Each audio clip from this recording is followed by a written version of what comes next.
just kind of wanted to show you what I'm doing with Moxie right now. I'm sitting on the green couch in our lobby area, and she's broken twice now, and it really kills her soul not to be just right up with me.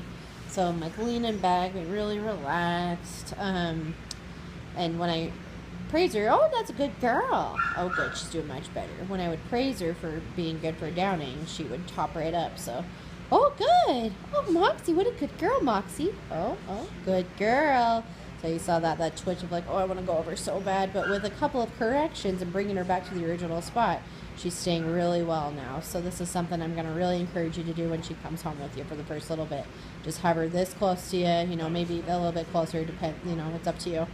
And then, yeah, just praise her. Good girl, good girl, good girl. You're leaning back, you're hanging out. She's got to be in a down.